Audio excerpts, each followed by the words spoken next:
everyone. I think we'll get started here, it being 5:01 p.m.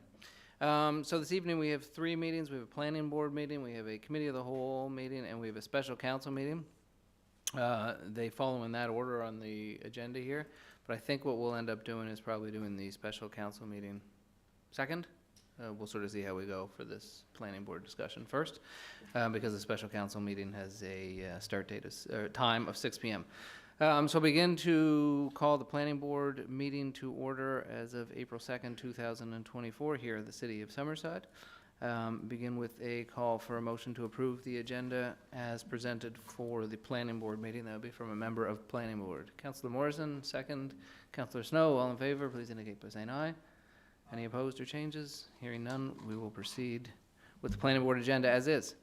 Opportunity for any member of planning board or member of council, as members of council are participating here tonight for the planning board meeting, to declare a conflict of interest with respect to any item on the agenda. Hearing none, we will move along. We begin each one of our meetings by acknowledging the land upon which we gather as unceded Mi'kmaq territory. Apikway is covered by the historic treaties of peace and friendship. We pay our respects to the indigenous Mi'kmaq people who have occupied this island for over 12,000 years, past, present, and future. At this time, I hand the meeting over to our planning board chair, Councillor Durand. Councillor Durand is recovering from a lengthy cold of some sort. Lengthy. So if, Councillor, if you need to hand off any of the reading, Councillor Morrison, I think, or Councillor Snow maybe will take you up on it. We'll see. Funny you should mention that. This first report here for 253 Maple Avenue, I might hand off the reading of the report to one of my colleagues. I'll certainly chime in later on in the process, but that's a long document, and I've been having some trouble just talking a lot, and I talk a lot here. So if one of you wouldn't mind just doing the reading for at least that first one, and then I know there's some shorter ones coming up that I'm sure I'll be fine for, but I just don't want to start going into one of my fits that I've been having for the last couple of days. So if one of you wouldn't mind doing the reading, that would be fantastic. Yeah. Your lights up. I'll take it. I was getting the look from Councillor Morrison. So, Planning Board recommendation, 253 Maple Avenue conditional use. Supporting explanation. Purpose. The purpose of the review is as requested by the applicant, Barbara Burry. I'm sorry if I mispronounced that. As a result of a denied conditional use approval for a home-based business catering and a home-based business for cookie decorating class tutoring. Ms. Burry has appealed the development officer's decision. Denial letter and appeal letter are attached to this report. Background. The property located at 253 Maple Avenue is zoned medium density residential R3, and the current use is a single family dwelling. An application was received from Barbara Bowery for a home-based business for catering, selling cookies online, and a home-based tutoring, teaching decorating class to the public at 253 Maple Avenue. Staff determined that the applicant is applying for 2 home-based businesses, one for catering and one for tutoring. Home-based businesses require approval from the city in the form of a conditional use approval and occupancy permit as per the Building Code Act. The occupancy permit is subject to the applicant obtaining a building permit from the city. The applicant was issued a food premise license with conditions by the province in 2019. While the applicant obtained provincial approval, the applicant failed to contact the city to obtain the required city approvals in 2019. The applicant's 2019 food premise license, approved by the province, restricted her sales to farmers markets, craft fairs, and special events, as she was using the kitchen from her home. Recently, the applicant made a request to the province to remove the restrictions from her 2019 food premise license to allow her to sell her products to the public online. In this case, the province requires the food to be prepared in a kitchen separate from the kitchen of a single-family dwelling. The applicant proceeded to install a second kitchen in the basement without city approvals. The province will not issue her a food premise license to allow her to sell her products online without a letter of support from the city allowing the home-based business. Report. Under Section 9.4, home-based businesses are permitted in single-family dwellings subject to conditional use approval. The intent of the home-based business is to allow businesses in single-family dwelling provided the use or business does not impact the neighborhood negatively, and that the single-family dwelling remains as is. Staff decision is to deny the conditional use application for the following reasons. 1, the single-family dwelling was altered by adding a separate kitchen in the basement, and 2, only one home-based business is permitted on a property. See section 9.4C. Staff review.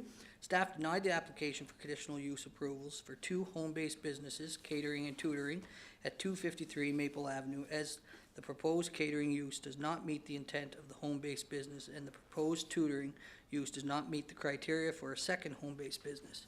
Staff do not recommend allowing multiple kitchens within a single-family dwelling, as this leads to potential of non-conforming dwelling units.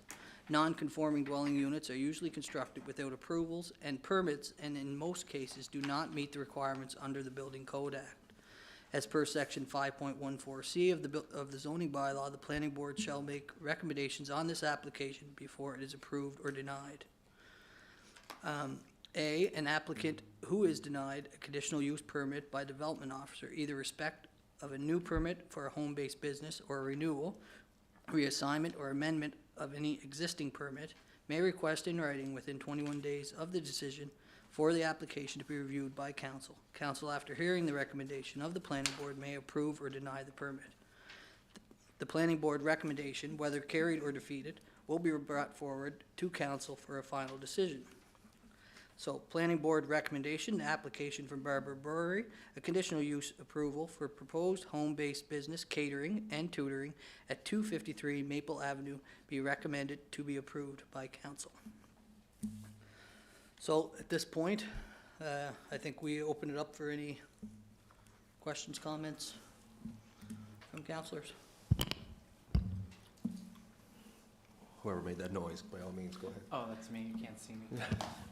I just have a couple of questions and comments.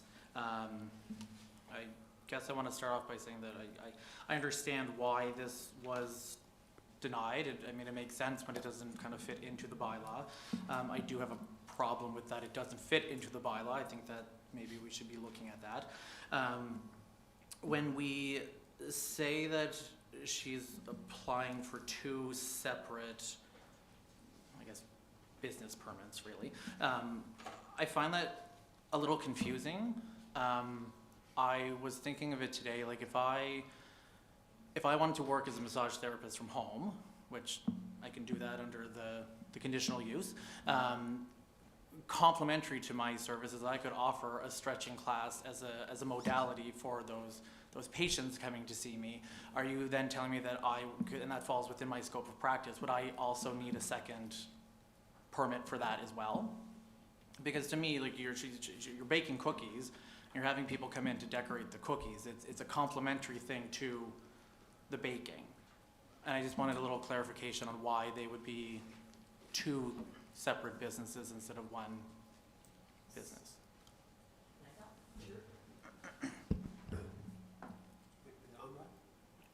Do I have to tell? Okay.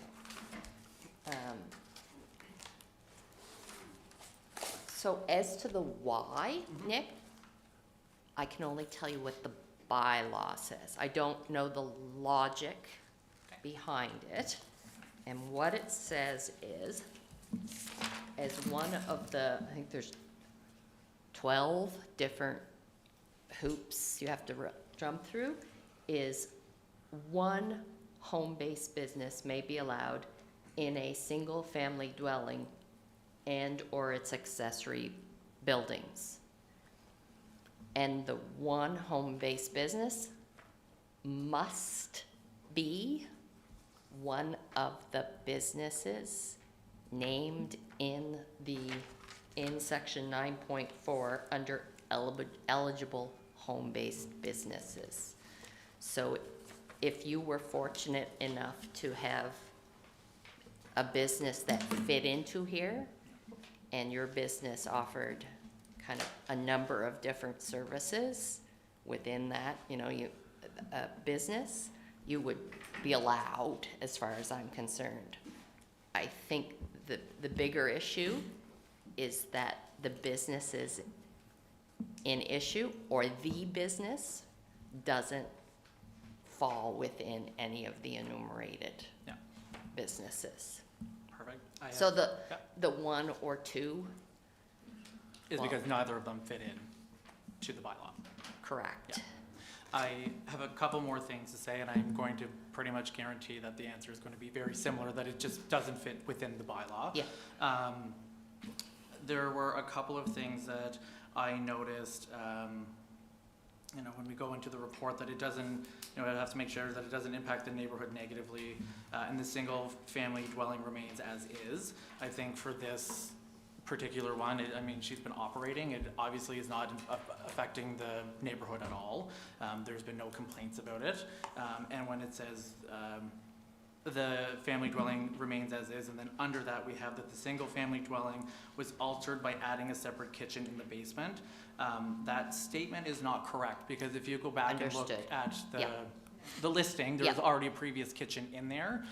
So to me, that it's not, they haven't altered anything, they've just Yeah. updated. Yes, it's my understanding that you're correct on that. Mhm. They upgraded, Yeah. or the appellant upgraded the kitchen to comply with provincial regulations. Perfect. Let's see, I got a few things written down.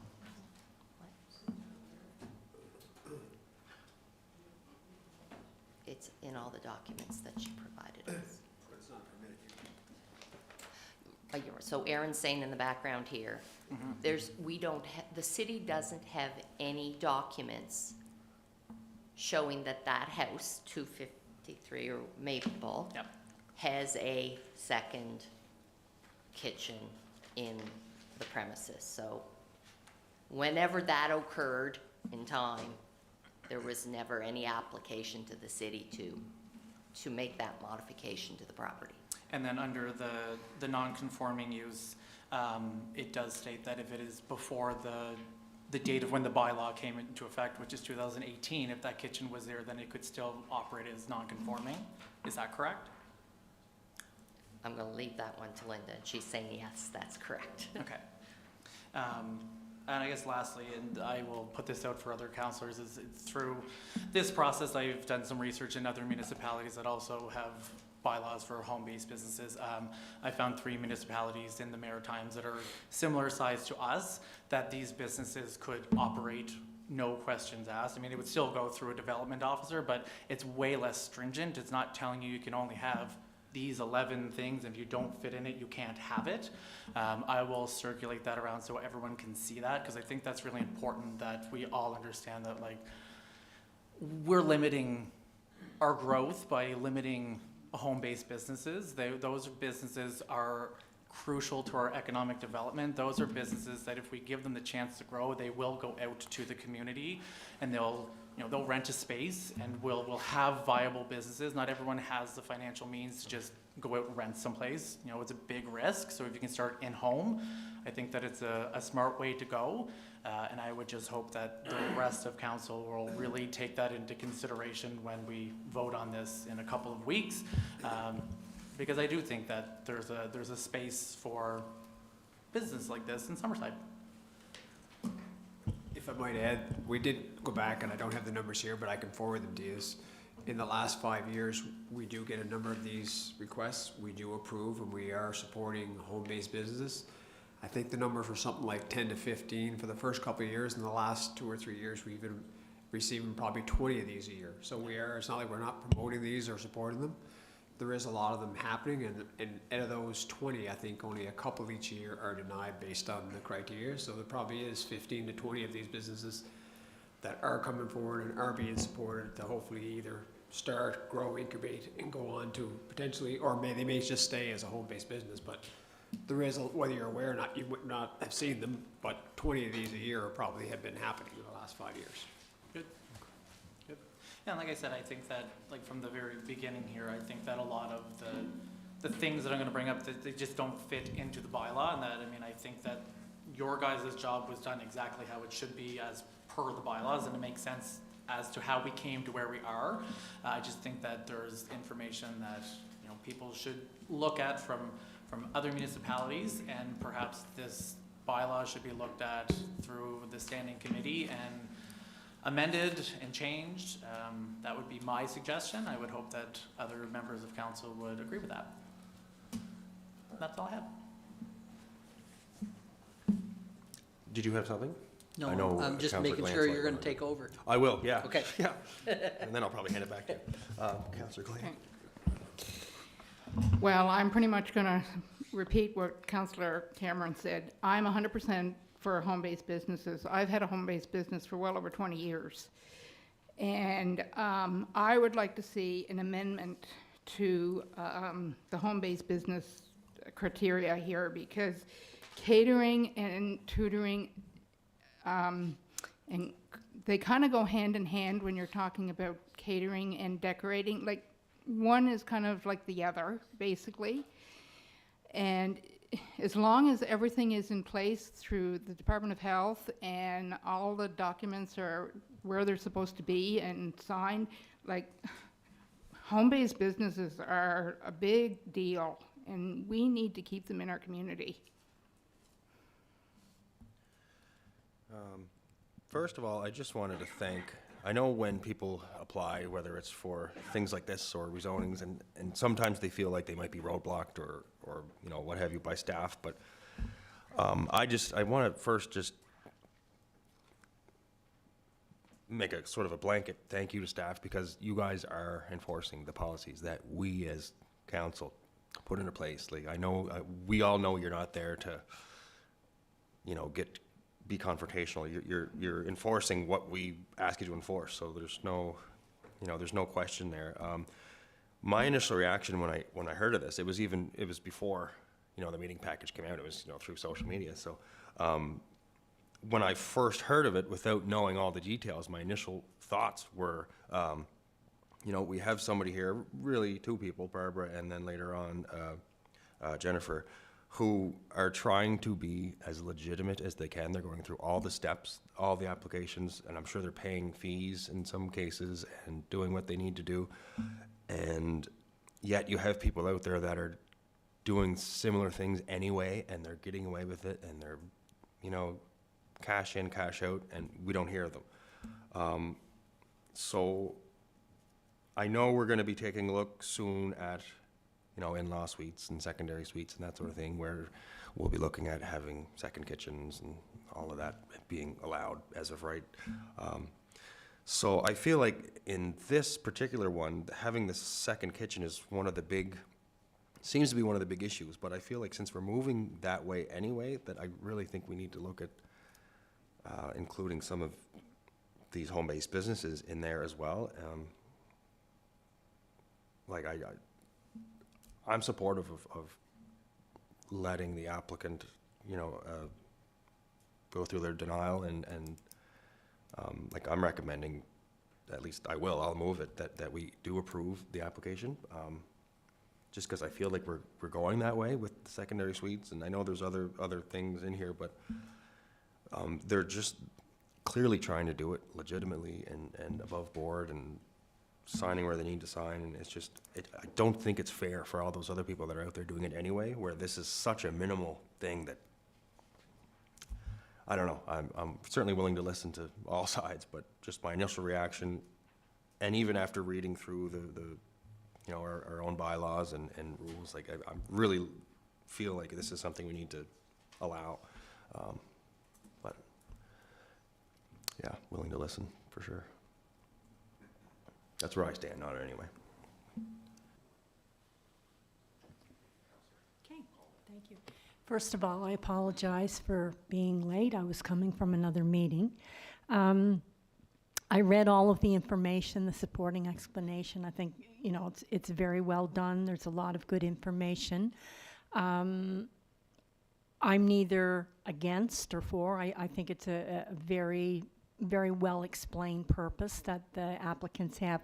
I guess my only question is, and I believe in due diligence, I'm wondering if any residents within the area, have there been any comments with the residents that they would certainly be okay with it, because it is in a residential area, And I think we do have to ask that question. So did we hear anything from residents?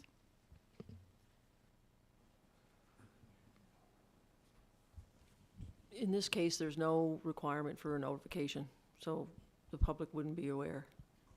Okay, so just to backtrack, so depending on how council would vote on making this decision, so there is nothing that can come back on council or the planning board that people didn't know, because we do hear that from people on other applications, and I just want to make sure of that.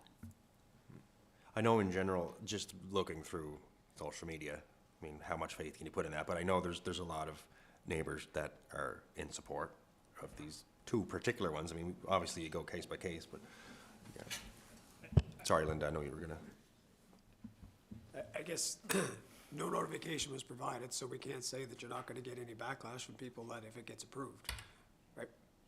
We didn't identify, and that, I guess no notifications, because you're listed a tight list of things that are allowed to happen, and that's not gonna say generally accepted or known. Those sorts of things you're willing to allow to happen, not a wider list, and said if they fit within those, staff approve it, they meet the criteria. Okay, no, I appreciate the explanation. I just want to make sure that it was mentioned in the public part of the meeting. Thank you. And I'll just add, part of this appeal process is that it comes to planning board for a recommendation first, and then council will make the final decision whenever council chooses to put it on the agenda, likely the next meeting. But through this open public planning board session, the public would have the opportunity to become aware of the application. Thank you.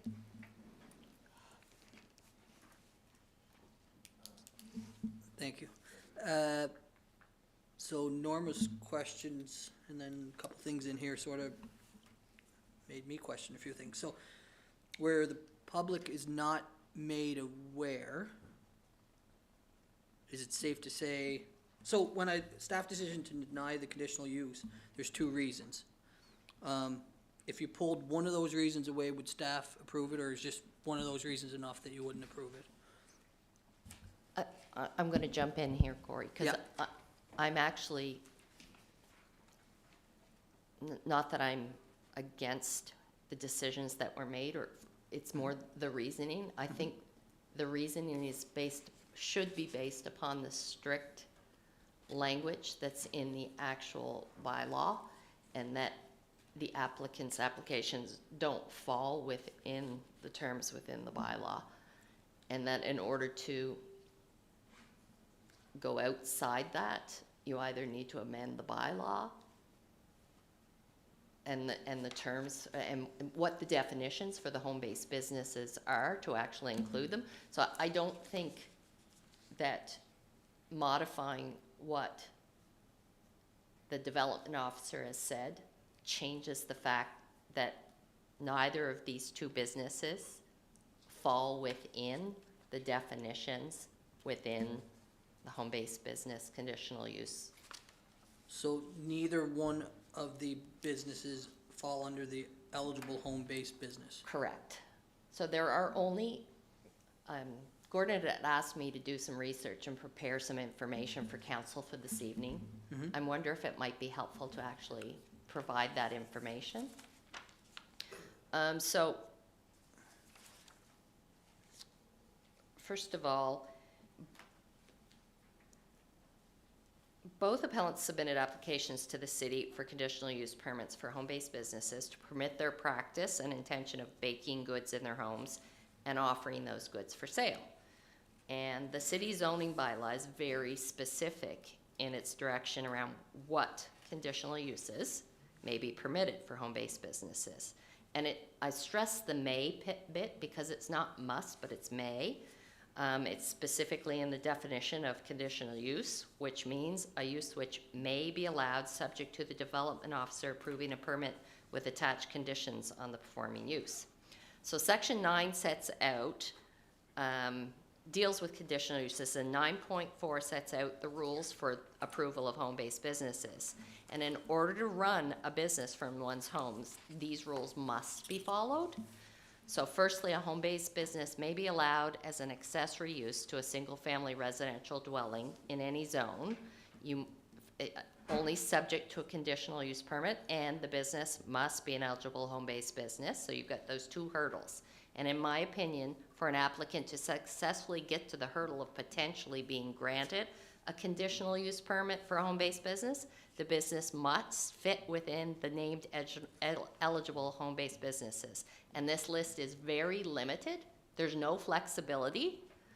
And while the list does not provide specific definitions beside each category, the words can easily be looked up in a dictionary.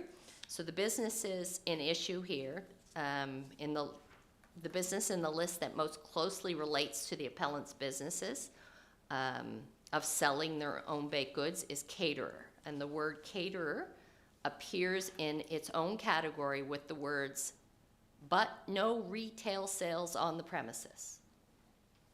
So, and that's immediately beside it in brackets. So if you look up the word caterer from a number of online dictionaries, you see a person or company providing food and drink at a social event or other gathering, one whose business is to provide food, supplies, and sometimes service at social gatherings, a person or company hired to provide and serve food, usually for a large group, at a location separate from where the food is prepared. So it's pretty obvious that those definitions don't necessarily apply easily to a home-based baking business. The word or term bakery is not identified in the list of permitted home-based businesses.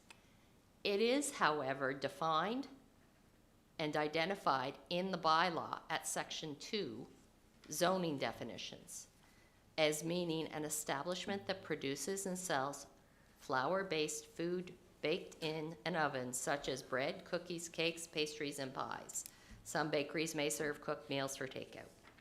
So the term bakery was in fact contemplated in the drafting of the zoning bylaw, but it did not make it to the list of home-based businesses permitted as a conditional use.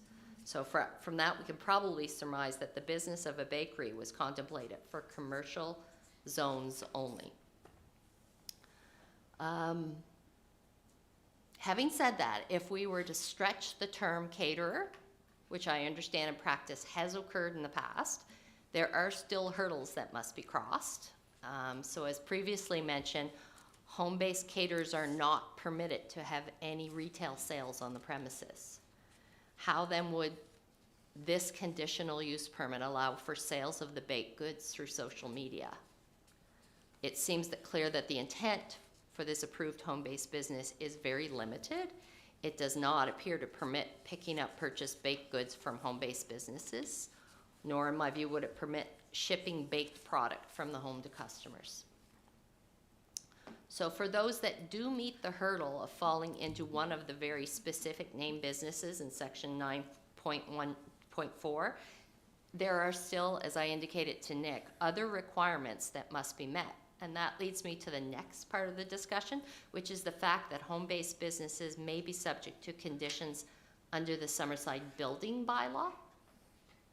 So one of the concerns raised by city staff in both of the appeals in issue is the issue of a second kitchen in a single-family home. So please note there's nothing within any of the city's bylaws that prohibit a second kitchen in a single-family home. So it's uncommon, but it can occur. There are, however, a number of safety and liability concerns associated with the city granting home-based business conditional use permits to operate businesses in and from basements, and in particular, businesses that use basements, basement kitchens, safe access and egress being the most apparent. So in order for the city to grant a conditional use permit, it would be necessary for the structure to meet all of the building bylaw and building code minimum standards as a condition precedent. So please note that neither of the appellants made it to the stage of having their dwellings assessed by the building officer for an occupancy permit. Okay, so they were denied in the first instance on the conditional use. So that hurdle would still have to be, or requirement would still have to be reviewed. So, I mean, strictly, my legal interpretation of the bylaw is it does not permit, with the current wording, this type of home-based business. And that's strictly on the current wording. And in order to grant or grant the appeal or grant this type of business, you're going to need to go down the road of modifying the bylaw.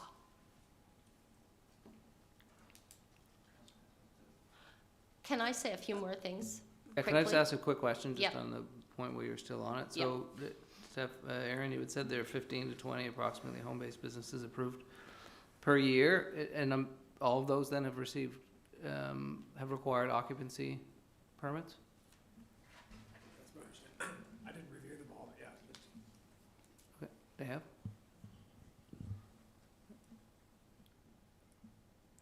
So, I understand exactly what you're saying, but to Councillor Duran's point earlier, I would hate to, as a council, as a city, to go down this rabbit hole of thinking of the number of people that are doing very similar things in their home right now and skirting the issue when we have, I think as a council and as a city, when the intent of the applicant or applicants, I mean, we've been sort of combining both here, unfortunately, but when you start to think of their intent and them coming forward, wanting to make sure they're doing everything they can to get approved, and then we deny them, why wouldn't they just go back baking cookies? Because I don't think we're policing it anywheres anyway. I know tons of people that bake stuff and sell it at their home, so not a legal recommendation, but my recommendation would be to bake cookies and sell them. And I just wanted to be clear that this is just the interpretation Yeah, of the bylaw as the wording currently exists. Councillor Snow. and I understand that, and to Justin's point earlier, I think council, I think staff do a great job of applying them as they read them and see that they fit. But I also read that council, after hearing the recommendation, the planning board may approve or deny the permit. So Correct. it's within our right to do what we see fit based on, and then move forward and make the necessary changes, because I do think there's work to be done when you look at it and what either falls or doesn't fall in it. So it's unfortunate, but very fortunate that we're here with these two very insignificant issues in the big picture, but very significant to the people that are coming forward with the application. So I guess I'll just end with that. A couple quick comments, Councillor? Great, thank you. Just to start here, just so folks in the gallery and who are watching online knows, this is the planning board meeting. There are 4 planning board members. It is myself, Councillors Duran, Snow, and Morrison. So those will be the 4 members that will be voting on this with a recommendation or not recommendation to go to council, and council then, as the CAO has said, we'll then schedule it for a final vote, and council will make their decision. The council has obviously clear discretion to approve or deny the conditional use application pursuant to the zoning bylaw. I've had the opportunity, obviously, to review the zoning bylaws and also the official plan, which we haven't talked about, and as everyone here should know by now, I like to read the official plan, which speaks to home-based businesses in a number of instances, and suggests that they will be encouraged, and that the focus is to balance the promoting valid home-based businesses as a local economic resource, and protecting local residents from any undesirable impacts from their application. To me, the key word there is balance. We have set policies to promote home-based businesses, to define allowable home-based businesses, which Director Gunn spoke to, as closely as possible. I'll come back to that, to minimize the need for discretion by city staff. and to approve allowable home-based businesses as conditional uses in houses and accessory buildings, provided they're operated by the home occupant and don't occupy more than 50 square meters, or 25% with no allowable variances. And so those are our policies the council then has to look at when we're going through, in this case, applying our bylaw. When I read section 9.4, and I certainly agree with Councillor Cameron and Snow and others, I don't really love enumerated prescriptive lists of these people can, these people can't. There are certainly a number of businesses on that list that I guarantee you nobody operates anymore, because they simply don't exist. And that's where you get stuck in. But I do think that when we look at the policies, we're supposed to define allowable home-based businesses as closely as possible. So I'm prepared to accept that in both cases, this one and the next one, the preparation of foodstuffs to sell in a manner that is consistent with the economic market that we're in today, to me fits catering definition. I think it's too restrictive to say that if you're preparing, because you're preparing cookies as opposed to if you were preparing hamburgers, that in some way is different. I think the food-based preparation and then sold not from the storefront or doorstep, to me would meet a as closely as possible definition of caterer. So I'm personally be prepared to look at that, but I would come back to, as Councillor Cameron said, that I think this bylaw is probably going to need, or this section of our zoning bylaw may need a review. I haven't seen anywhere any indication that the floor area is being over 50 square meters, so I'm just going to assume, unless someone tells me otherwise, that it isn't, because it is one of the requirements under 9.4. Is it 9.4? Yeah, under 9.4. So that to me is, if it's over 50 square meters, 538 square feet, then it's pretty black and white on that case. But if it's not, Yeah, and that would be a part of the building permit process for, Yep. to get the occupancy permit. okay.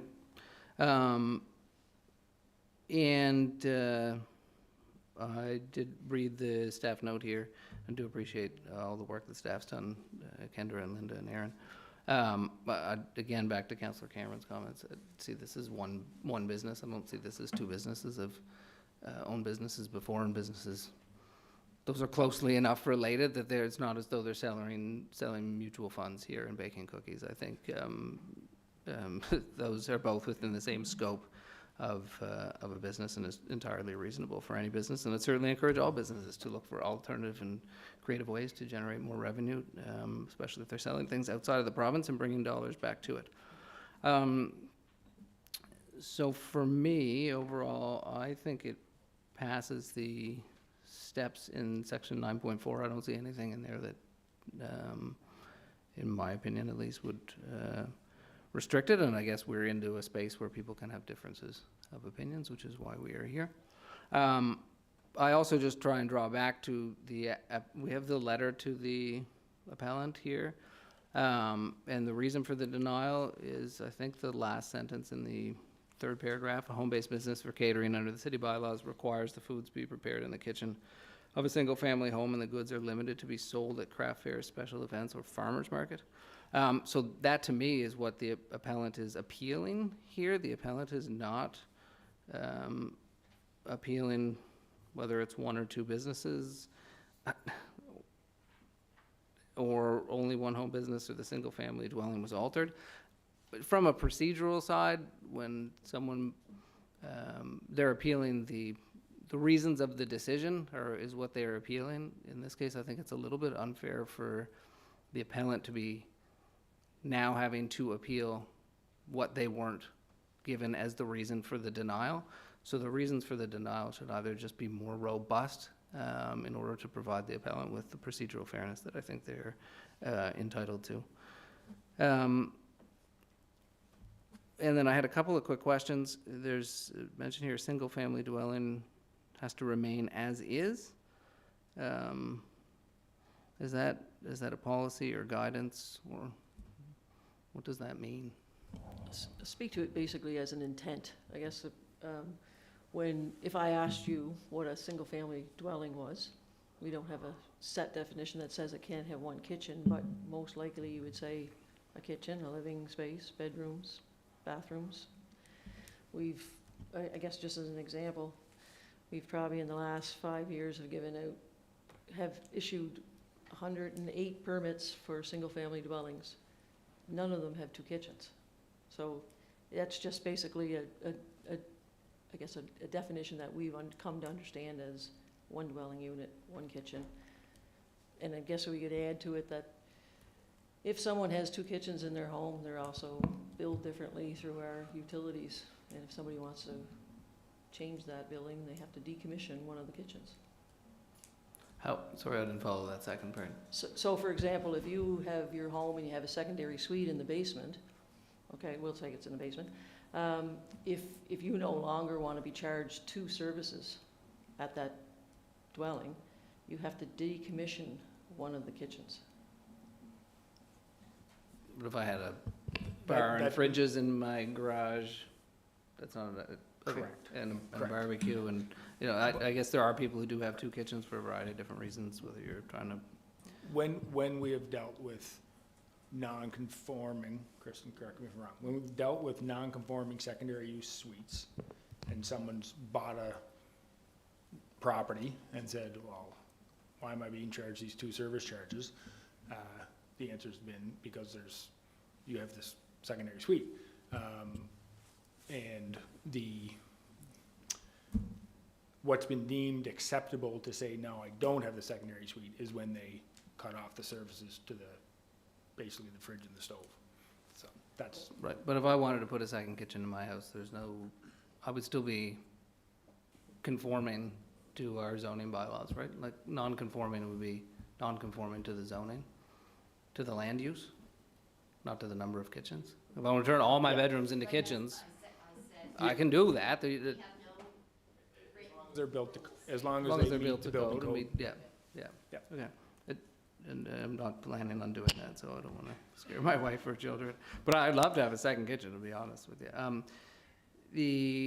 I mentioned the balance, and then the only other ones I just had, the occupancy permit question, but you guys confirmed that everyone who's applied for a home-based business has had to get a building permit and then an occupancy permit, because that does require a cost, obviously, for anybody, particularly when you start to, when you're looking for I guess the question is, it's not primary occupancy, so maybe that's more a question for our building inspector to help me understand, at least want to make sure the appellants understand what the requirements would be from their perspective, to make sure that they would be compliant under the National Building Code. So under the Building Code Act, every home-based business has to obtain an occupancy permit. And the way that the avenue for obtaining an occupancy permit is a building permit. So every conditional use permit we get for a home-based business, they fill out a application for the home-based business, and they fill out an application for a building permit.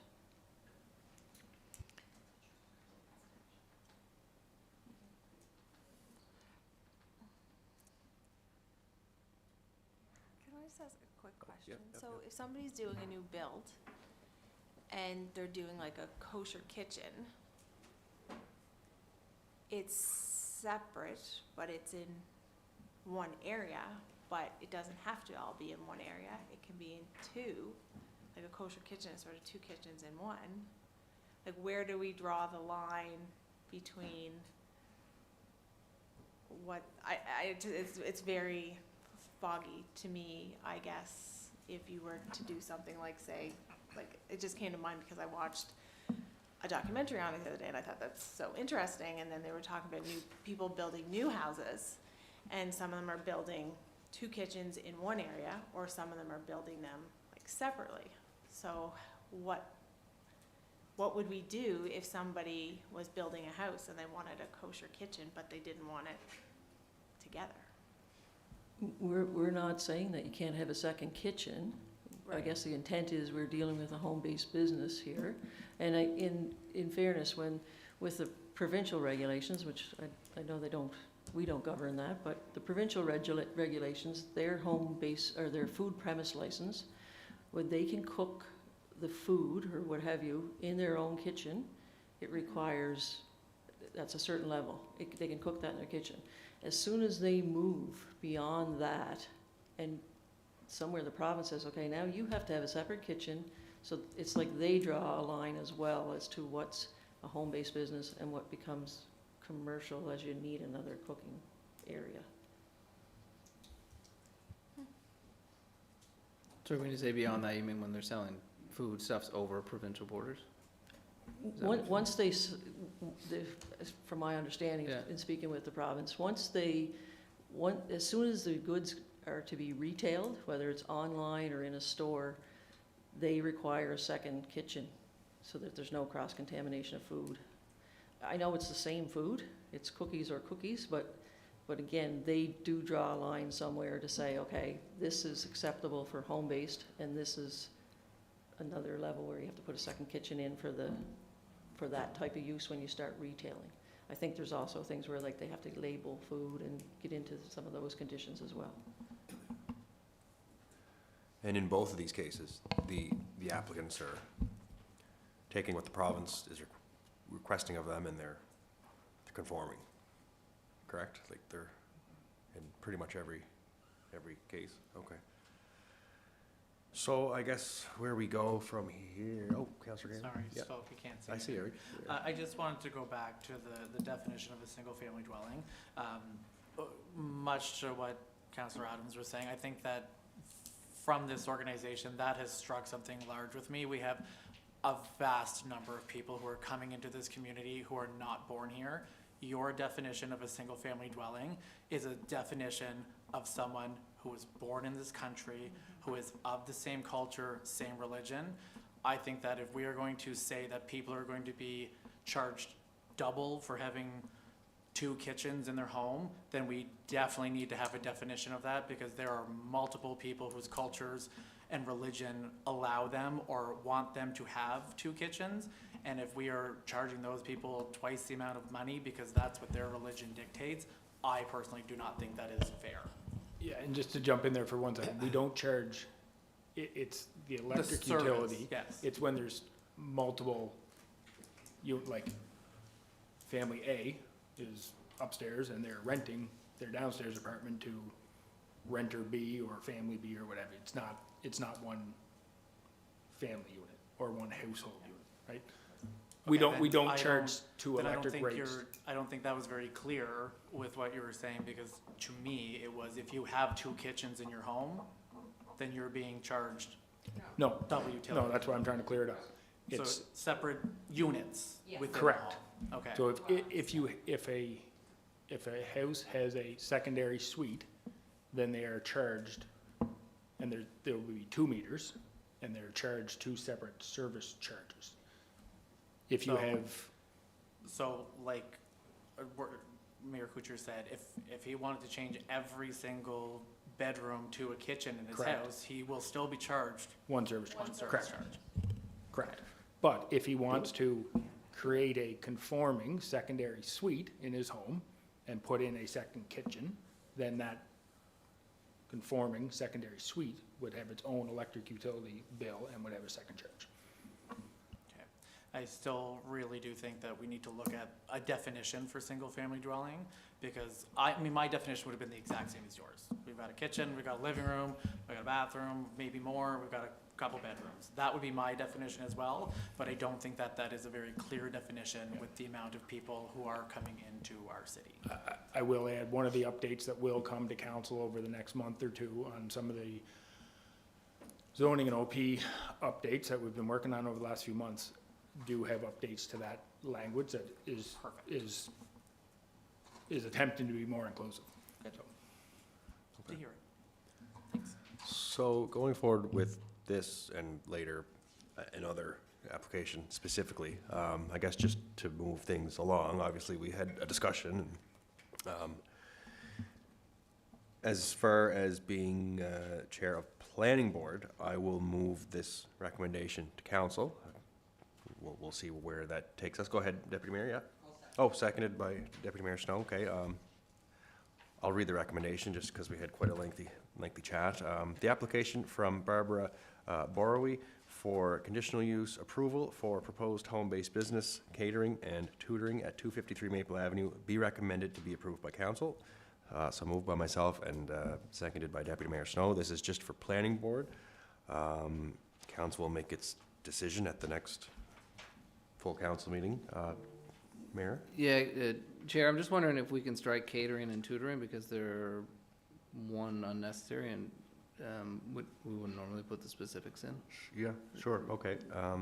So approval for proposed home-based business at 253 Maple Avenue be recommended to be approved by council. Moved by myself, seconded by Deputy Mayor Snow. Members of planning board in favor, say aye. Aye. Opposed? There are none, so that will go to council with the recommendation of planning board. And with that, I guess I will take a look and see how long the next one is and decide if I want to read it or not. I will hand it over to Deputy Mayor again, if you don't mind.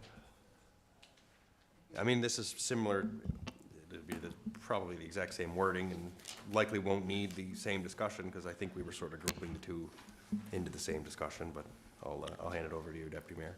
All right, recommendation for 513 MacEwen Road, conditional use.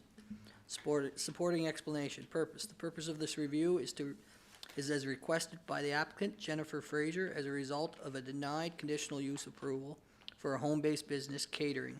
Ms. Fraser has appealed the development officer's decision. Denial letter and appeal letter are attached to this report. Background. The property located at 513 MacEwen Road is zoned high-density residential R4, and the current use is a townhouse dwelling. An application was received from Jennifer Fraser for a home-based business for catering, selling cookies online at 513 MacEwen Road. Home-based businesses require approval from the city in the form of conditional use approval and occupancy permit as per the Building Code Act.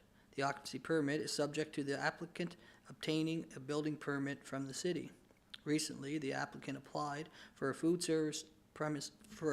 premise license to sell her products to the public online from the province. The applicant was advised by the province that she would require city approval. In this case, the province requires the food be prepared in a kitchen separate from the kitchen of the townhouse dwelling. The applicant is proposing to install a second kitchen in the basement of the townhouse dwelling unit. The province will not issue her a food premise license to allow her to sell her products online without letter of support from the city allowing a home-based business. Report. Under section 9.4, home-based businesses are permitted in a single-family dwellings subject to a conditional use approval.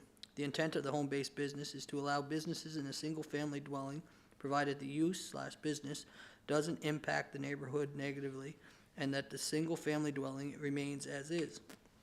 Staff decision is to deny the conditional use application. Staff's decision to deny the conditional use application was for the following reasons. 1. The townhouse dwelling would have to be altered to add a separate kitchen in the basement. Staff review. Staff denied the application for conditional use approval for the home-based business catering at 513 MacEwen Road, as the proposed catering use does not meet the intent of a home-based business. Staff do not recommend allowing multiple kitchens within a single-family dwelling, as this leads to the potential of non-conforming dwelling units. Non-conforming dwelling units are usually constructed without approvals and permits, and in most cases do not meet requirements under the Building Code Act. As per section 5.14C of the zoning bylaw, the planning board shall make a recommendation to council on this application before it is approved or denied. Section 5.41C, an applicant who is denied a conditional use permit by the development officer, either in respect of a new permit for a home-based business or renewal, reassignment, or amendment of an existing permit, may request in writing within 21 days of the decision for their application to be reviewed by council. Council, after hearing the recommendation of the planning board, may approve or deny the permit. The planning board recommendation, whether carried or defeated, will be brought forward for council for a final decision. Planning Board recommendation, the application from Jennifer Fraser for a conditional use approval for a home-based business catering at 513 MacEwen Road be recommended, but to be approved by council. And I know I was, just before we move on to the planning board vote or discussion, I was speaking with Jennifer today, and she did request that, she sent me a letter. She requested that I either read it or that she read it. Jennifer, did you have a preference of whether, like, if we wanted to allow Jennifer to read the letter? I'm sure we'd be okay with that. There's not a room full of 400 people that are gonna be up in arms, so, or I can read it. Totally up to you. Sure, if you just wanna, if it's okay with your worship and the rest of council, I know I told you that we might rely on having a consensus for you to do that, so if everybody's okay with it, then, Yeah, I'm not sure we have to do that for planning board. I know we have to do that for council. okay. Like, I mean, I'm certainly willing to hear as much from as many, so, yeah, if you don't mind, if you'd like, just to step up to the podium and read away. And you did email it to me, I'll forward it around as well, if, yeah. All right. Okay, to the Planning Board in the City of Summerside Council members. This letter is to follow up with the email that was sent to Linda Stevenson and Kendra Gunn appealing the decision of denial by the Development Officer. I am looking for your support and approval for the operation of my home-based baking business. Let me tell you a little bit about what I do and what I am seeking. My home-based baking business is Sweets Loved by Lucy. I've been licensed by Health PEI for approximately 6 years. Currently, I have a Class 2 license with restrictions. I am looking to have those restrictions lifted. In order to meet the criteria of no restriction, I need to have a separate kitchen in my home, one that is not used for my personal use every day.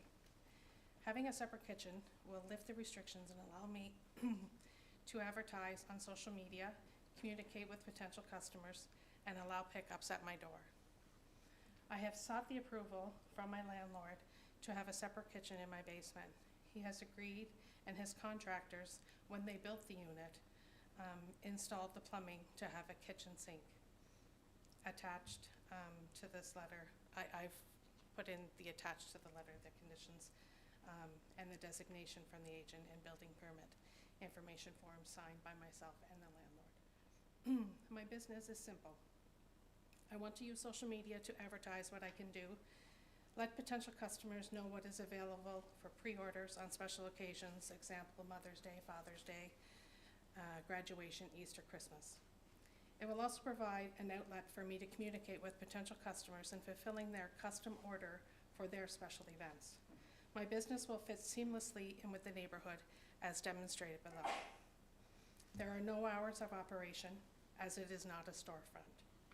No signage will be displayed anywhere. Pickup at the door. My driveway is available for parking as there is only one customer at a time. I have permission, if required, to use 3 of my neighbors' driveways. I have attached a letter of various neighbors supporting my business, which I have here. The zoning is already R4, so no rezoning is required. I work full-time for Canada Border Services Agency, Monday to Friday, 7 till 4. Any pickups will be done during the evening hours or on weekends. The pickup times will ensure there is no disruption to school traffic area for buses and/or parental drop-offs. There would be no changes to how things are currently done. I enjoy being a part of this community and I believe in chasing your dreams. I love making people smile when they see my creations. I have been on a national television reality baking show in December 2022. I was the only one representing PEI. I made Summerside proud. I am self-taught and I take pride in being creative. I feel I am a positive role model to my children, family, and friends as I show them never to give up on your dreams. I hope I can count on you for your support in allowing me to continue to dream and bring sweet treats to our community and surrounding area. I thank you for your time, your consideration, and if you have anything further, don't hesitate to ask. Thank you.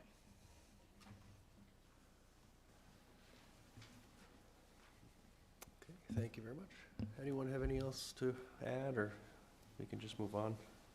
Once again, I mean, again, this is similar to the previous one, so I don't think we need to. Council, these are like, is this just a coincidence, or was there a provincial regulatory change that, should we be expecting more? Was there a regulatory change from the province on the food premises of any sort? No? Okay.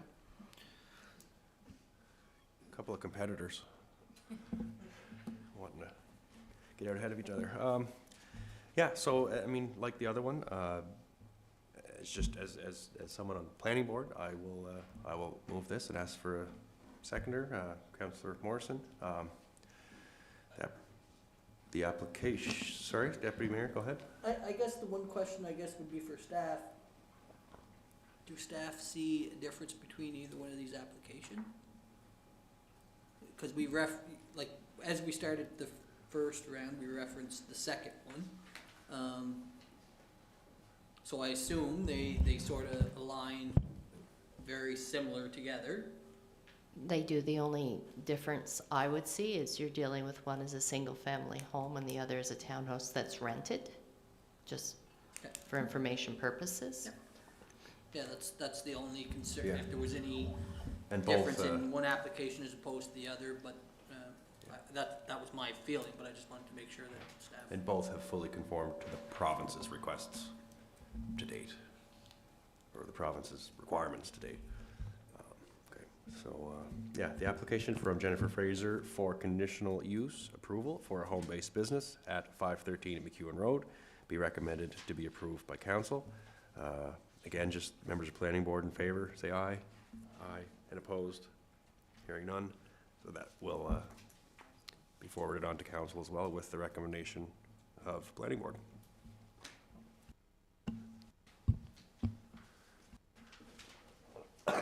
Excuse me.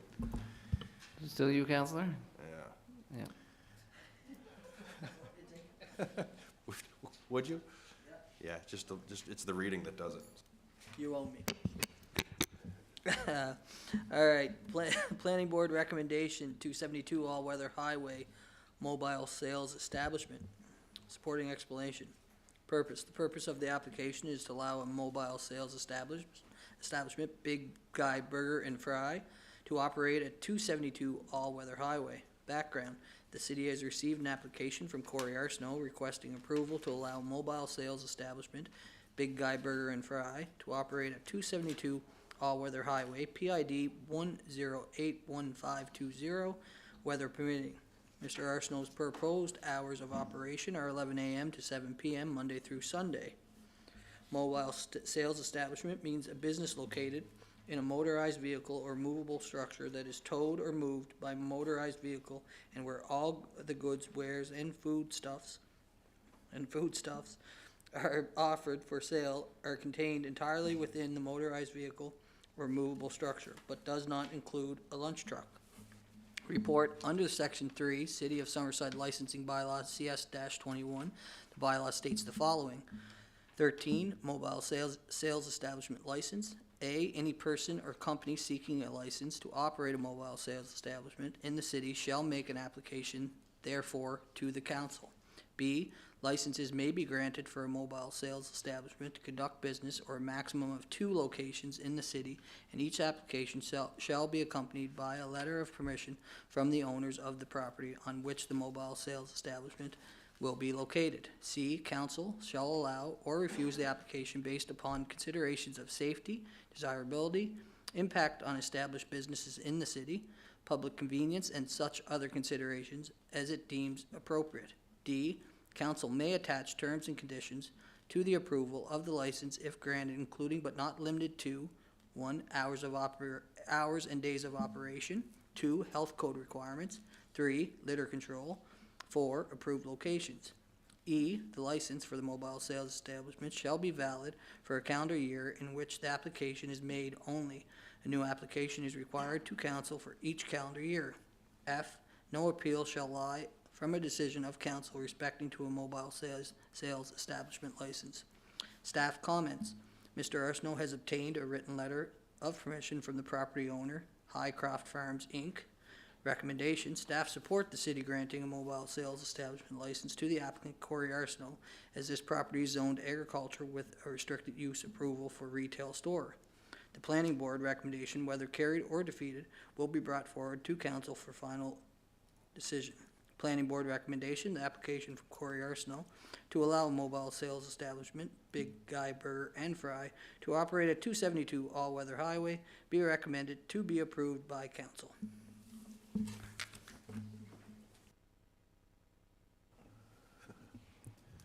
Any comments or questions? These are usually pretty straightforward. Would you like to, yes, Councillor McColeman. On this application, I'm just wondering, Mr. Arsenault had a mobile sales establishment on Central, next to the butcher block. Is this going to be moved to this new location, or will this be a second? I think it's going to be moved. That was his only truck, and he had it there last season, and now this season he's looking to move it to this location.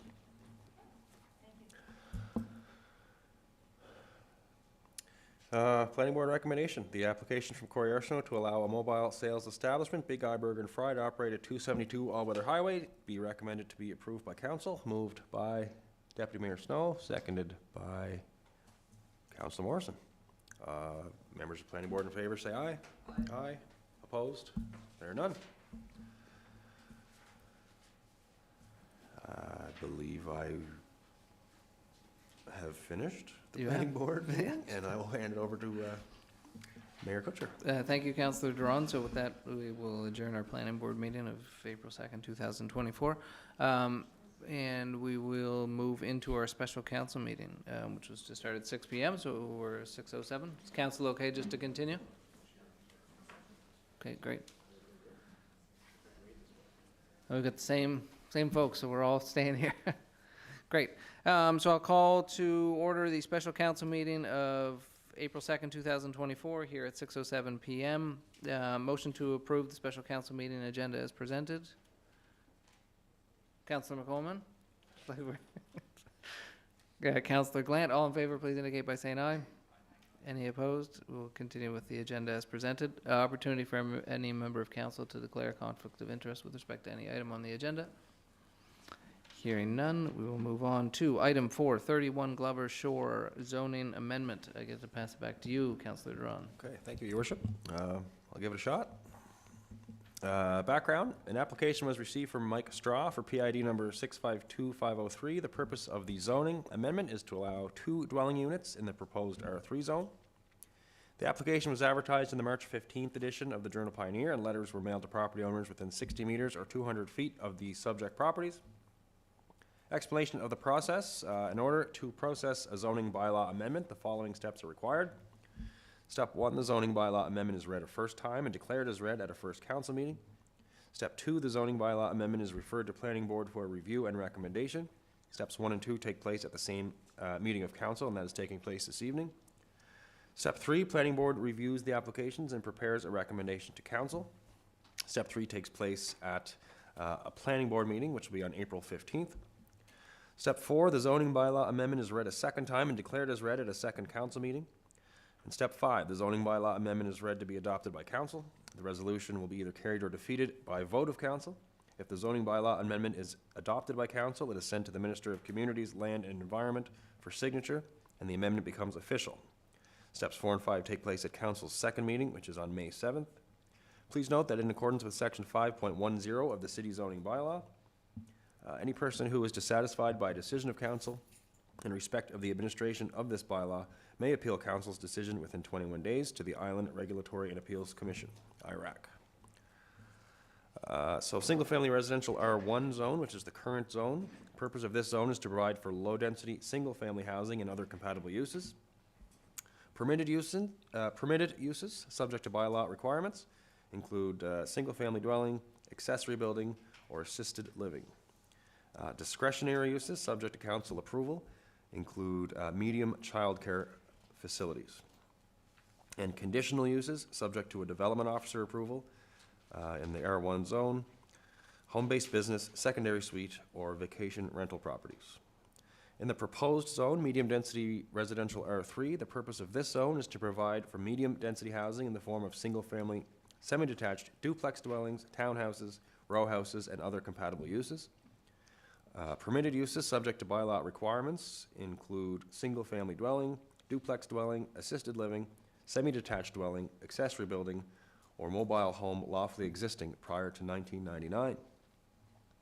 Discretionary uses subject to council approval include medium childcare facilities, boarding house, social services agency, group home, community care nursing home, tourist home and inn, 8 unit per max townhouse, 8 units per building maximum townhouse, 8 unit per building maximum row house, 4 unit maximum apartment, or rooming house.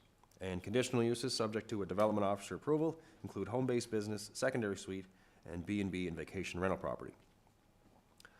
So any comments and questions? We'd first invite the applicant to make any comments.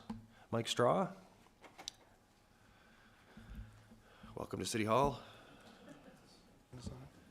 Am I on? Okay. Good evening, Mayor and Council. Basically, as it's described, we're planning on building there on that property next year. And we're just trying to figure out, it's a larger property, it's a third of an acre. It's 135 feet of frontage.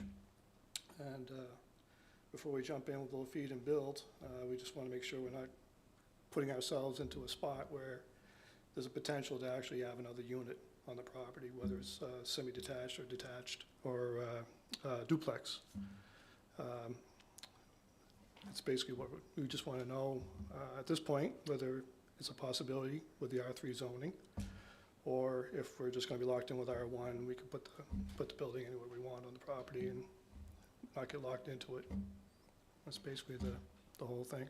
There's no intention to go with discretionary uses of that, anything like that. It's the 2 units is what we're looking at. Okay. Anyone else that's here that wants to speak? No, if not, any questions or comments from council? If not, we will. I have one quick question there, Councillor. Yes, go ahead, Your Worship. Mike, then why R3 instead of R2? There is more flexibility in the setbacks under R3.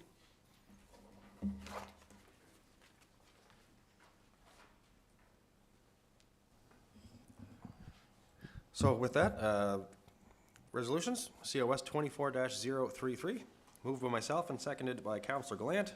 Whereas an application was received from Mike Straw for a zoning amendment for PID number 652503 from single-family residential R1 zone to medium-density residential R3 zone under the City of Summerside zoning bylaw, be it resolved that zoning amendment 0078 be hereby declared as read a first time. Zoning amendment 0078, a bylaw to amend the City of Summerside zoning bylaw. The Council of the City of Summerside, under authority vested in it by Section 18 and Section 19 of the Planning Act, hereby enacts as follows. The zoning for PID number 652503, shown on Schedule B of the City of Summerside zoning bylaw, is designated as medium-density residential R3 zone, hereby excluding it from its former designation of single-family residential R1 zone. Thank you, Councillor. Resolution COS 24-033 is on the floor. Any further comments, questions, statements from council? Hearing none, the resolution moved by Councillor Durand, seconded by Councillor Gallant. I'll call for a vote. All in favor, please indicate by saying aye. Aye. Any opposed? Hearing none, it's carried. Councillor?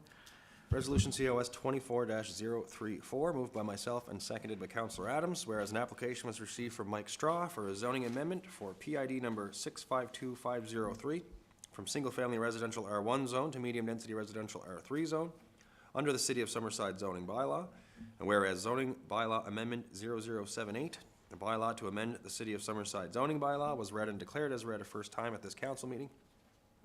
Be it resolved that zoning bylaw amendment 0078, a bylaw to amend the City of Summerside zoning bylaw, be hereby referred back to the planning board for review and recommendation. Thank you, Councillor. Resolution COS 24-034, moved by Councillor Durand, seconded by Councillor Adams, is on the floor. Any further comments, questions, statements from council? Hearing none, I'll call for a vote. All in favor, please indicate by saying aye. Aye. Any opposed? Hearing none, the resolution is carried. Resolution COS 24-035, moved by myself and seconded by Deputy Mayor Snow. Whereas an application was received from 101359 PEI Inc. to amend the official plan for a portion of PID number 70896 from residential land use to commercial land use under the City of Summerside official plan. And whereas in accordance with section 5.7 of the zoning bylaw, council shall consider the following general criteria as applicable: conformity with all requirements of this bylaw, conformity with the official plan, suitability of the site for the proposed development, compatibility of the proposed development with surrounding land uses, including both existing and projected uses, any comments from residents or other interested persons, adequacy of existing water, sewer, road, stormwater, and electrical services, city parking, and parklands for accommodating the development, and any projected infrastructure requirements, impacts from the development on pedestrian or vehicular access and safety and on public safety generally, compatibility of the development with environmental, scenic, and heritage resources, impacts on city finances and budgets, other matters as specified in this bylaw, or other matters as considered relevant. Be it resolved that official plan amendment 0044 to amend the City of Summerside official plan be hereby formally adopted.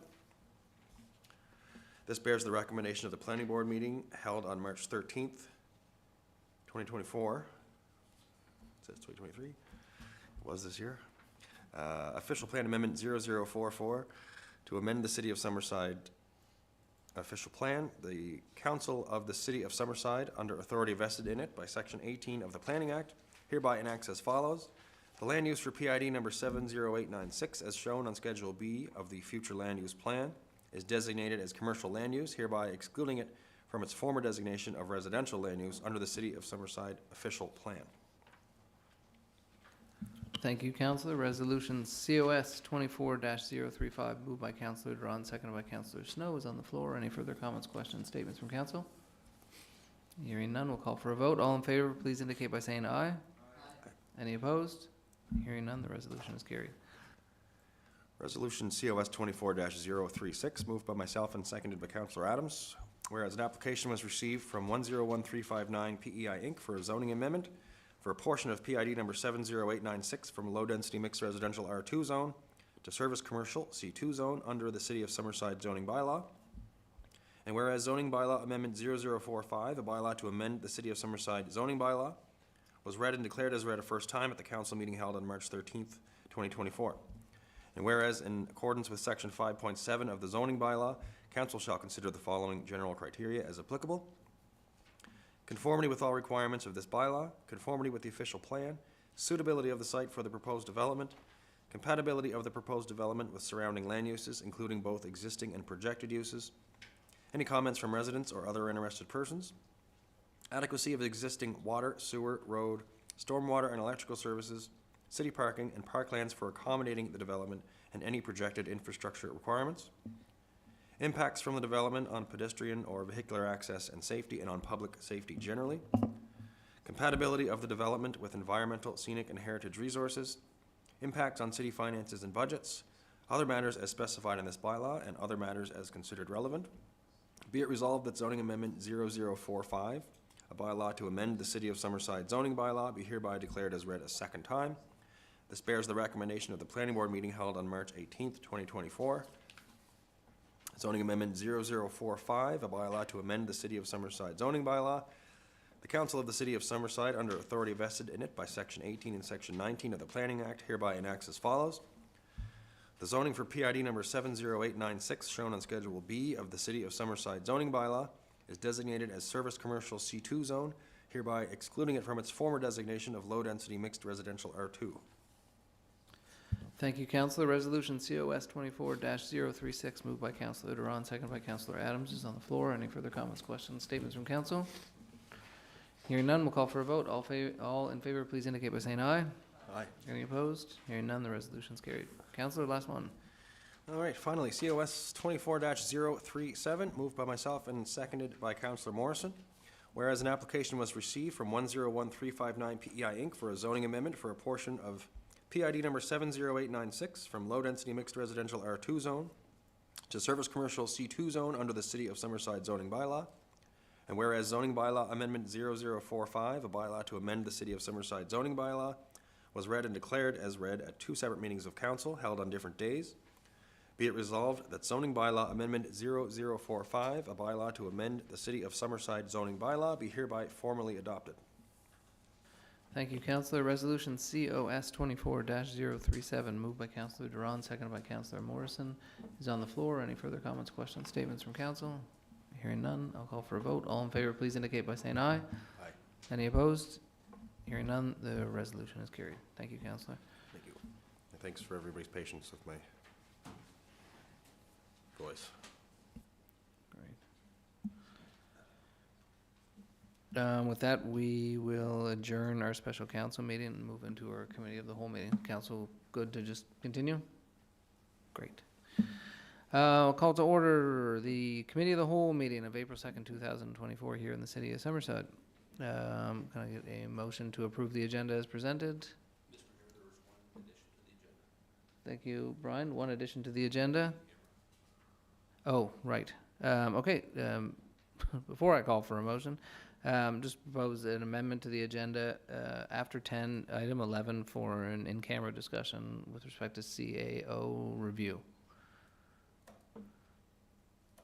With the amended agenda, can I get a motion to approve? Councillor Adams, second. Councillor Gallant, all in favor, please indicate by saying aye. Any opposed? Hearing none, we'll move forward with the amended agenda. Thank you, Brian. I appreciate you reminding me to do that. Any conflict of interest with respect to any item on the agenda from any member of council? Hearing none, we'll move on. Now we'll begin. Number 4, Councillor Deputy Mayor Snow, rezoning notices and improvements. Thank you, Your Worship.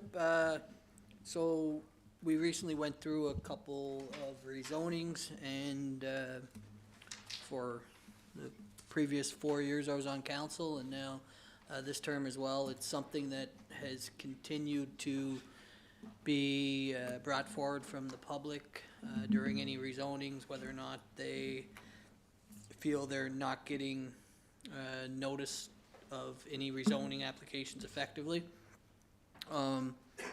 It continues to be brought forward, and I think it's something we really need to consider looking at ways that we can ensure the public gets notification. Of course, there's always, people are always going to miss information. You can never get information to everybody. I do believe there's probably improvements based on other municipalities, best practices, etc. For example, last Thursday during March break, myself and my wife and my daughter went to Moncton just for a night, spent the night over there. Was driving along, it was after asking for this to be on, and noticed almost like a 4x4 sign that was in a vacant property saying this lot is up for rezoning. Had a QR code on the bottom that you could link into, had all the information.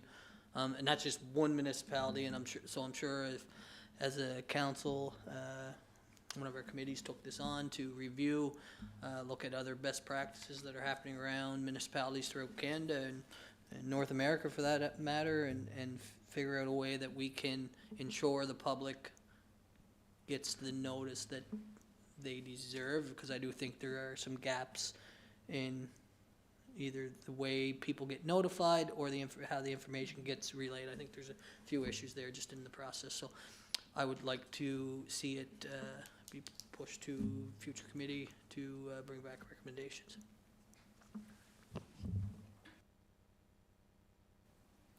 Council, any comments? We've spoken about this once a little bit before, but not with the same breadth. Yeah. Yeah, Councillor it was discussed before and it brought, and there's no question I've heard, that's one of the first things I heard when I got on council was that people weren't receiving enough information, or the 60 meters certainly didn't meet, you could have a property that's a couple hundred feet and therefore no one next to it would get, so it would be outside if you had a big property next door or whatever, so people get eliminated. So I would really like to see it looked at and some changes made, whether you double the distance for the people getting letters and putting up the sign. I think that's also done in Cornwall, Charlotte, Strat, one of them, because I had some information on it at one time. And I know one of those communities for sure, that there's a sign required to go on the lot to kind of explain what's going on, or like I say, put the QR code so you can, yeah, you can find. I really think that more people should know, and I'm not even sure when the letters go out, if it's explained in those letters, and it may very well be that at what meeting they can publicly speak for or against, because I just find numerous times people come here and then they find, well, no, they want to speak, and, that was last week or earlier in the month, and now you can't do it. So I really think that should be made aware to people, so they know when they come, tonight's the night to have your piece, have your say, and make your points. So just, I agree with Corey that I think we can do a little better job of communication out in the city and how that's going to work, so.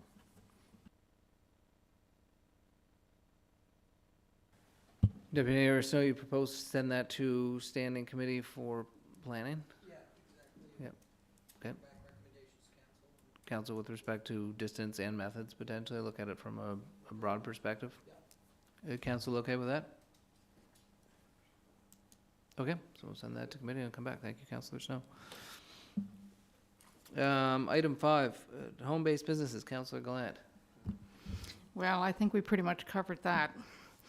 I would just like maybe to send this back to governance to maybe broaden this a little bit and make some amendments to home-based businesses and make it a little bit more clear. There seems to be some gray area there.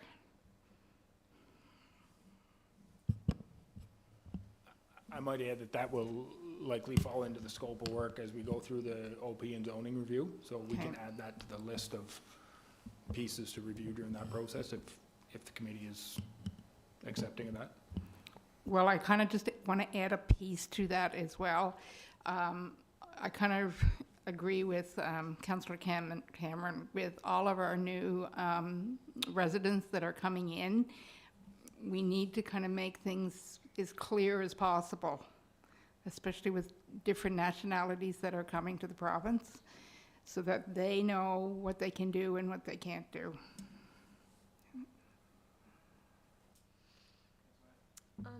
And just, when we're looking at that, I guess, one I found interesting, I was sort of surprised why tutoring was even on there. I thought that was pretty random. I know that a lot of children in the city require tutoring for different reasons, so I don't even know why that is in there. It's sort of, it said under 6 children, up to 6 children or something, maximum of 6 or something, so that was sort of, and I know we do have, another thing is, whenever they were talking about it, I was just sitting here and I'm thinking about all the young families who either, it's cheaper to work from home and keep your kids at home with you, or you can't get a space in a daycare, and this might be, some of these home-based businesses is, it's sort of twofold, because they're offering sometimes things at a rate that people wouldn't be able to buy them otherwise, and plus they have a guaranteed income for themselves. So I think it's really important to look at that, because as we went over it, Corey, you had stated before, there's some areas in our city that, are based and were based on the past on home-based businesses. So we really have to, there's some common sense things that sort of have to come into play after a while, I think. The only thing I'd add to that, and I don't disagree, and I think the mayor mentioned the word balance during the previous meeting. The only thing I would say is some of the things that seem very common sense on first blush, when you dig deep into them, most of the reasoning is behind safety concerns or safety issues, and certainly not to sound fear-mongering by any stretch, right? But for example, the tutoring one, and I'm just picking this example out of thin air, but if I were to be offering piano lessons in my basement for 8 students, I'm just using that as an example, right? There are increased safety concerns when you have multiple people in basements or in homes, and there are access and egress rules that are supposed to be abided by under the National Building Code. So that's where some of the rules, the genesis of some of the rules, whether or not they're too strict, too lenient or not, is certainly another discussion, but I think that's the genesis of where most of the issues come from. So then we probably will come to it in our review of OP and zoning bylaws, but I do wonder if we should, what council thinks, if we should wait for that, or we should ask the bylaw governance committee to look at home-based businesses now, because there's no reason we can't do those in parallel. Do you guys want to wait, or do you want to put it on the list? And we'll be waiting based on capacity for staff in our time, but, okay, council's okay to send that then to bylaw governance and communications. Okay. Next up, vacant premises bylaw. Deputy Mayor Snow. Thank you, Your Worship. I guess I'm just circling back. There's been a number of complaints or inquiries come forward from the public regarding properties around the city. One currently in my ward that has sitting vacant for probably a year and a half or more. We have passed a vacant premises bylaw. My gut feeling is, and I don't mean it in a negative way, but very little has been done in regards to enforcement of that bylaw on current and vacant properties within our city. I'm curious as to currently, based on the bylaw that we have, what is being done to enforce vacant premises, and how we can make sure that moving forward that is being addressed, because there's a number of properties that are sitting vacant that are an eyesore to neighbors, or they're at risk of people's health and safety, whether or not individuals get in there and do things they shouldn't, whatever. But the intent when we passed the bylaw was to, one, get properties that were sitting vacant for a longer period of time to be, work start to get done to them, that they'd either flip them, sell them, do something to them so they become occupied in a period of time where we need more residential housing. And two, to clean up some of the properties that are sitting vacant that are just getting dilapidated and causing issues throughout the city, whether or not it's an eyesore or whatever. But I think, or I hope, when we pass that bylaw, which is not too long ago, that it has some teeth and merit in there to be enforced. And if that's the case, then I think as a municipality, especially after recently passing a bylaw in regards to it, we need to make sure we're enforcing it. Otherwise, it was a huge waste of council's time at that point. So I guess it's just an open question probably to CAO about the current practice in regards to vacant premises around the city, and then how we enforce them currently, or how we can make sure that it's enforced moving forward. Do you want to ask for staff to maybe present an update on, at the next committee of the whole? 100%. Would that make Yeah, sense to give I don't folks want to time? put anybody Yep. on the spot, and it's not for sure, but if we can come back with currently possibly what is being done to address those properties, and if very little, let's be honest and say, what, very little based on resources being done, because I don't think, unless we know exactly what's being done and what the limitations are, until we do know that, then we can make improvements. But yeah, so if we could bring that information back, that'd be great. Councillor Duran? Yeah, and I know last time, or not last time, when we were going through that bylaw, I believe it was prior to when we had the bylaw enforcement officer, so it'd be interesting to see if that position has dealt with, and how it's been dealing with the unsightly vacant properties, and not just, the people see him out on the road, it's usually, parking related things, but of course he's there for many other reasons, so it'd be nice to see how that position relates to what we're speaking about here, and what's expected of that position, I guess. And Gordon, are you okay for staff to maybe make a presentation at the next committee of the whole meeting in May? Oh, it'll be May, sweet. Deputy Mayor, I'm gonna need you to chair that meeting too, I'm gonna be away. Right at the top of the agenda. Great, council's okay with that? Okay. Next item, Councillor Adams, sidewalks, asphalt and concrete. Thank you, Your Worship. I guess I put this on, I had sent a message a while ago when I was traveling, and I noted that a place I was, they had all asphalt sidewalks in their town, and I thought it was really neat. It was, so I had inquired with one of the residents, and he was sort of dumbfounded, like what else would they be? But then I explained the concrete. So what they had was the curb is the concrete like we have, but then the sidewalk is actually asphalt. So I guess it's probably something that staff will have to bring back, the pricing of asphalt versus concrete. To me, who knows nothing about either asphalt or concrete, it just seems like asphalt would be a simpler project to do because it doesn't have rebar and all that type of thing. I'm thinking the setting time isn't as much. Also, the repairing of it, like when we go to repair a sidewalk, like we have to take it the whole thing, whereas a patch, other than what's done on Water Street East, really seems to work. And I know, we should mention Water Street East. Yeah, side note, cold patch does not work.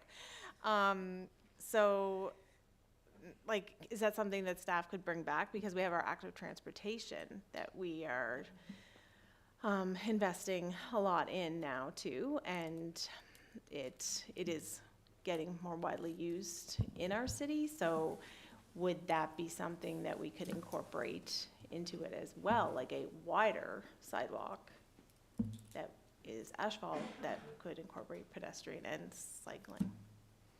So I think the short answer is absolutely, staff can bring back a summary of the differences in cost, and we'll get those kind of real-time costs from when we tender the east-west connector, sidewalk, and active transportation lane costs. There would also, I'm sure in the report that comes back from staff, include other like life cycle costs as well. Because the asphalt, I likely know about the same amount as you do on the topic, but the I'm sure there's I do know one thinking thing: the about. soil and PI is different than other exactly. places. That Yeah. we Anyways, can. It was just sort of, I thought, and I had mentioned it before because I see the province does it around roundabouts a lot, like up in front of Superstore and so on. So getting up to the roundabouts, I just thought it'd be something worth looking at. It'd be something worth maybe piloting in an area just to see how we get along with it in a small, I don't know where Barbara's going to say. So she just say she wants it on Gallant Street, probably. But You're right. It has nothing to do with my name. I want pricing on Gallant Street for both, because that is a safety issue, big time. Please. I know planning committee is looking at complete streets, which is in our official plan, and I'm wondering if it may be worth asking staff then to integrate this discussion to the complete streets discussion, because then we can look at it as a whole.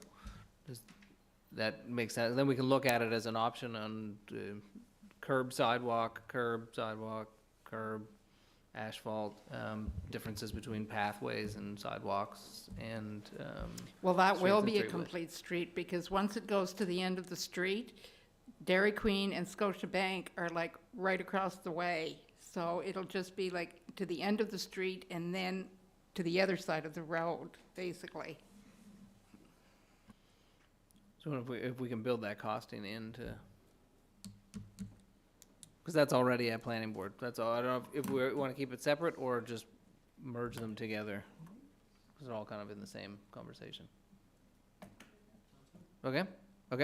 And I think planning board is planning to discuss that at the next planning board meeting, so we can carry that forward, so we can just expand, yeah. Where are lights out? Green Commute, Councillor Cameron. Thank you, Your Worship. I just wanted to have a quick discussion on the Green Commute program that was happening to residents of the city before the pandemic. After the pandemic, I think it's now just internal to city staff. I think that the route we're going with trying to be as eco-friendly as possible, lessen our carbon footprint, I think it would be a great idea to explore bringing that back out to the public. For anyone, does everyone know what the Green Commute is, I guess, before we continue? It's. Yeah, Okay, I can do that. Yeah, I can speak to that if you Yeah, wish. go for it. I started that program when I was director of HR. It's a program we started internally and ran strictly internally for the first number of years. The gist of the program is for a certain calendar, portion of the calendar, we usually run it May to the end of September. When it was strictly internal, you encourage staff to walk, cycle, rollerblade, what have you, to work.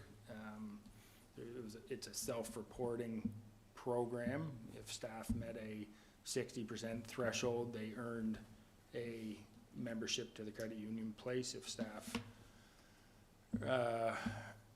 had an 80% threshold, they earned a family membership to the credit union place. Over the years, we've had upwards of 30 to 1 year at a high, we had 50% of internal staff. I'll say permanent full-time staff at that time, but anyway, we've had great success with it running internally, and staff have had the fitness results, the financial results, and the environmental results.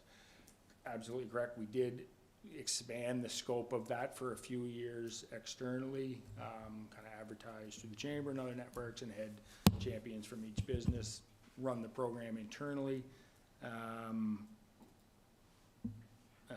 Correct, we did get away from it during the pandemic.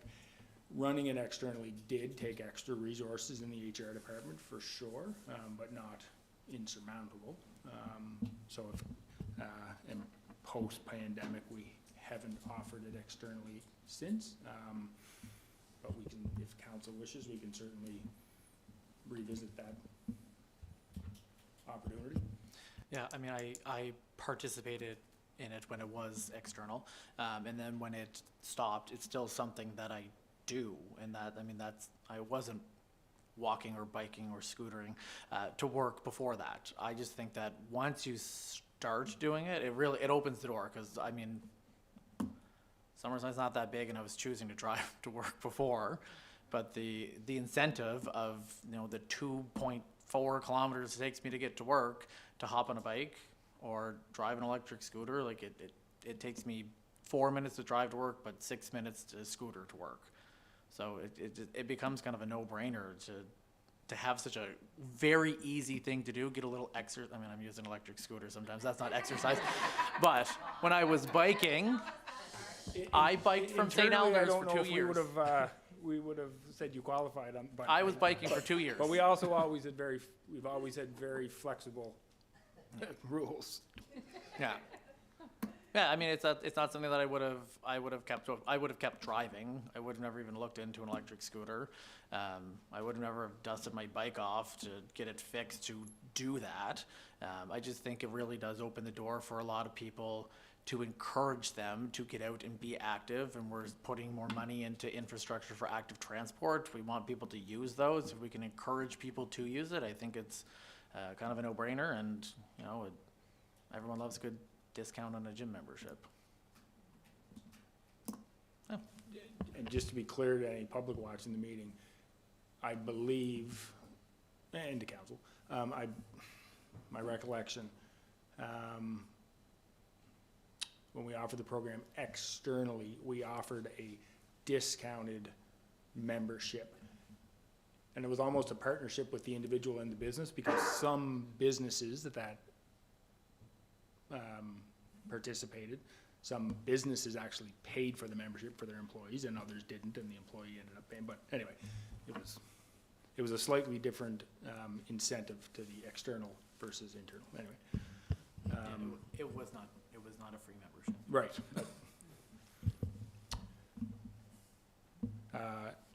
If it's okay with committee, I will take that recommendation back and talk to HR staff and start the process to offer that externally again this year, if that's the wish of the committee. Yeah, I think so. At least come back with an option of what it would look like, so maybe it needs a bit of a repackage. I always personally do worry a little bit about competing with business, so what if we offer, if they're all free memberships and it's too easy to get, then you get people leaving their gym, and we got a number of gyms that need to operate, but. And that was a consideration that we had at the time, and that was part of the approach with the external. I will say, the incentive is great, as Councillor Cameron indicated. The actual usage of the membership, because we did track that over the years, was not that. It worked getting people active on their commute. The actual extra usage to the fitness facility was not that extraordinary, so. Everyone's good for maybe repackaging, reviewing, and coming back to council what a more public green commute challenge could look like. It's good timing. I tried to do the green commute and I did it for like a week, and I was like, this is impossible. I have no idea how anyone's gonna do this, and I think Matt did, who would show up on a bike until it was December or something. You should get clarity on that though, because we will be offering the same internal program, and that starts the 1st of May. So if we're gonna offer it externally and run at the same time, we would likely want to start that process almost immediately, so. Maybe even if it's, well, the internal one probably can happen no matter what. We could look at doing it by email. We could look at approving it at the beginning of at the next May meeting. Okay. If that works with folks? Okay, yeah. Good opportunity, again, as Councillor Cameron said, to talk about our investments in AT and get people out and physically active, and even if they're scalable, so you can get a certain number of pool passes or something, again, especially that gets people biking to school and commuting to work in greener ways. That's great. You charge your e-bikes. Yeah, next item here, safety guard railings, credit union place. Councillor McColeman. Okay, thank you, Your Worship. In this case, I'm just bringing forth the message. I know that it has been reviewed before. I'll just take the comment that you made just a moment ago, Your Worship, about repackaging and reviewing it. The safety guard railings at Credit Union Place. I've heard from a few seniors that certainly utilize the building, and the comment that did come up is, I know in past times of review, the viewing plane for games and entertainment is really good and clear the way that it is. The point that has been made to me by seniors is that for anybody that has any kind of visual impairment, that likes to go to concerts, games, whatever, or any type of mobility impairment in any way, like it's really difficult. And the person that approached me, I was at a concert at College of Piping, and he verily made the point of the railings that are at College of Piping. He said it just makes it easier to have that one in the middle that somebody can hold on to if they're going down to a lower seat or whatnot. So he was supposed to send a letter. I've been watching for an email and it hasn't come, so I've taken it upon myself, because there's about 3 or 4 seniors that have brought it up over probably, I'd say, the last 3-4 months. And I think it's something that might be worthy of looking at it. I think there's pros and cons, but even if the city were to look at a few areas just to give it on a try to see if that would accommodate people, because I know there is concern. And the point, as I've said to the gentleman, the city has looked at it before, but he said, if there ever was a legal challenge for somebody that really hurt themselves, he said the cost of what that might be compared to looking at some hand railings for security and safety, it might be worth maybe doing a revisit. So I'm putting that out there as I was asked to do. And I would just wonder what would council feel about having that reviewed or repackaged and looked at. Yeah, so, yeah, it has been something that has been discussed. I remember chairing community services, and I am someone that believes that there should be some railings at Credit Union Place. Now, I don't know, well, I know at the time community services had done some looking into if that could happen, and there was some advice given that it would not meet either building codes or egress, some sort of fire code. That being said, I don't think we're reinventing a wheel, so if it's something we wanted to proceed with, there's obviously ways to proceed with that in a way that would meet the fire code and et cetera. We would just have to figure out what that is. So it would be, I think, valuable to get Director of Community Services, someone to come back and explain what has been looked at, what possible options there could be moving forward, and make a decision. It's something I've heard time and time again. I do believe there's lots of ways you can go to Credit Union Place currently and still access the building, get down low, have lots of seating up high. It's a great, great facility, so, but if I were somebody that wants it halfway down and I couldn't do it, I would be a little bit upset that I couldn't. So I understand the premise of it. I understand why people would like to have railings. If we are going to proceed that way, I think we need to do it in a way that it gets the approval of fire and building codes, et cetera. And I think there was some concern about that previously. So I think it'd be valuable to get community services back with that information and decide where to go. I know that you've both said that there are lots of people who have talked about the safety concerns, but I personally know of one resident who has fallen down the stairs at the Credit Union Place over a year ago, still suffering from issues of that, cognitive issues. That person happens to be a relative of mine, who never really wanted, all she is looking for is railings, because it wasn't that she had a lot of mobility issues, it's that you took that wrong step and you slipped, and then there was nothing to grab onto, and where do you go? Down a flight of concrete stairs. So I'm 100% for it. If there is a way to meet fire safety recommendations, I think it would be the best thing to put in there, even if it was every second one, so that, you know, you'd still have access. You just have to go in from one side or the other if you wanted to use a railing. But I am very much in support of that, because I would hate to see someone else go through the same thing. And like Councillor McColeman said, is that there could be a legal ramification from that, and if we can avoid that, that'd be great. So we did get a report done on this before. I remember we talked about this before and we read the report. So maybe we can share that report back out with council. It doesn't necessitate one way or the other, but just to the legal question, I think, jump in for head of staff here, but I think their comment had been, you got a report that says you shouldn't have railings, so it's hard for us then to say, okay, now we should have railings without having some justification for that. But I'm with Councillor Cameron and Snow. I'm more of the opinion that perhaps it's one or two stairways that we have the separated railings in, that you see in all sorts of sports venues. Other than you see all kinds of sports venues that have none of them, right? And there's no reason why Yankee Stadium has railings and Scotiabank Centre doesn't. It's not like one is right or one is not, but whether it's for mobility issues or people who just simply need some assistance to get up and down. There's also the flip, you know, go to a Caps game, and I've got young kids, so they're active at the rink.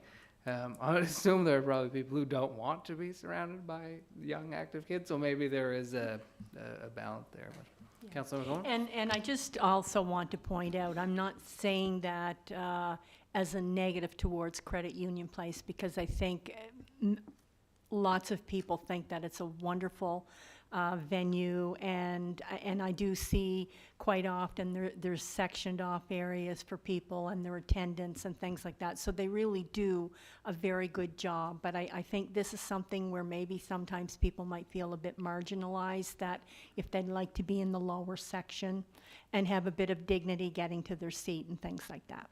Okay? Thank you. I chatted with JP because, of course, a couple seniors had asked me as well, and he said what a lot of people with mobility or visual issues, impairment issues don't realize is that you can come down, you can get staff to assist you. There's a ramp going to the lower level from the main lobby. There's a ramp there, and then you can go up a couple stairs rather than try and navigate yourself down a couple dozen steps. It's sometimes if you want to sit in the lower level, staff have been accommodating to people with that aren't able to get down the stairs. It might be easier to get them up 5 rather than, Gordon, am I right? And and it's just, and it's easier on the person because then they only have to navigate a few steps. It's easier on staff if there was an emergency. They know that that person is in the building because they've helped them get there. So in the back of their minds, if there's an issue, they know they have to help that person possibly. So anybody that's been reaching out to me, I've been telling them when they go for an event, please check in beforehand or go right to the desk, and staff will be as accommodating as they can at the time to get them to a lower level seat without having to navigate going up and then coming all the way back down again.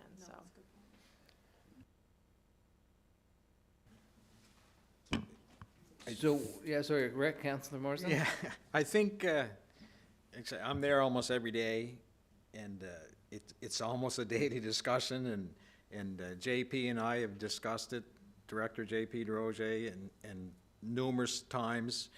There's multiple reasons why they should be there, and there's multiple reasons why they're not there. And it's probably a good time, like you say, if there's a report out there, and I know it's been discussed here numerous times, but maybe the time has come. I personally feel, I like Norma's, Councillor McColeman's idea on, at the very least, after, discuss this, bring the report in, have JP here, go through all of this. But to me, I like the idea of installing at least one, if not 2, close to where the 8 wooden doors are, where you walk in at that entrance, so it's close by, and temporarily put them there. And I'm sure they could be engineered in such a way that we can put them in and take them out. And there's numerous ways to do it, but I like the idea that one right down the center, and that opens up another 400 seats, give or take. And we could try it. If it doesn't work, they can be taken out and left out. And I like the idea, though, be able to put them in and take them out, to make them light enough material, and the staff can take them out, and then you have a plug or whatever that fills in the hole on the step. And there, like I say, there may be even heating in some of that flooring down there, so it's going to be tough to do all that stuff. But I think it would be good to have JP here, discuss it one more time, and maybe there's something we can do temporarily or try it to see if it will work before, maybe you want to have 4 or 5 sections opened up. I'm not sure. And having said all that, the facility to me is amazing. There's approximately 3,200 seats, give or take. I know it holds more people than that, but I think around 3,200 seats. And I think there's approximately 400 to 500 of those that can be accessed from all around the top of the bowl to the very bottom ones also, which you can get to. So you're looking at 15% plus that are accessible to everybody, right from the very back row to the front row. So there's lots of pluses down there, but like I say, maybe it's time that there should be 1 or 2 there. And like I say, I go to facilities all the time now, ever since I got on council and ended up with community services, and everything I look at, every facility I see, and it's like a 50-50 that have them or don't have them. So, and the other thing is there's going to be safety issues also too. If you put them in, well, the first thing you're going to do is you're going to get in, you're going to see 3 or 4 kids sliding down them or swinging around them, so it also causes issues. Yeah, so, but we got to take all that into consideration. Get the information and the facts as well as we can and make a decision one way or the other, and hopefully not be discussing it again in 2 years' time.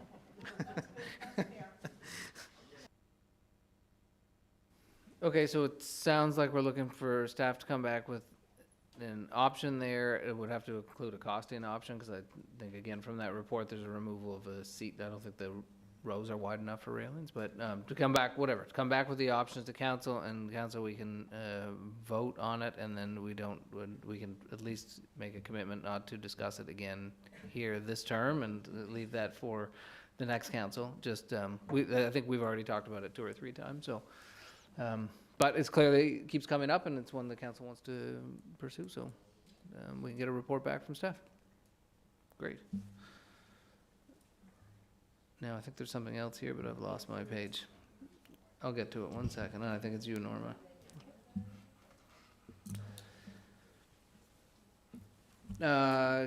Councillor McColeman, governance, awareness, and guidelines. I just put that in simply because we've had a number of situations where, just from observation, as recent as last week, mayor and city council were in a situation where we had several meetings on some things that were happening in the community. And I think, just as a recommendation, I'm putting it forth to council, I'm just wondering, when groups come to the city, approach the city, they have a really good idea. I'll use as an example the community fridge. I think that is something that is very well received. The people in the community use it and support it. There's a lot of really good things, really good board of volunteers really trying to do a good job. But I think it just takes 1 or 2 little things to happen that puts people in a situation, and I think we experienced it this week, where the city was trying to quarterback situations, but it's not really our full job or role to do that. And I really wonder, the same way that when we have applications come in, say for a shelter or whatnot, I know we have one pending now where council has been very clear that we want to know what the daytime operation is going to be like, for security, for how that's utilized, how it's conducted in the community. And my question to council is there any way that when we have those types of requests coming in from groups that are well-intentioned, are we within our scale to ask people to have some type of a plan of what they would do if there are situations that happen, such as loitering, such as, any kinds of things that are disruptive to a neighborhood or intimidate neighbors? Because I think what happens is we're put in the situation of trying to quarterback things that we're not really responsible for.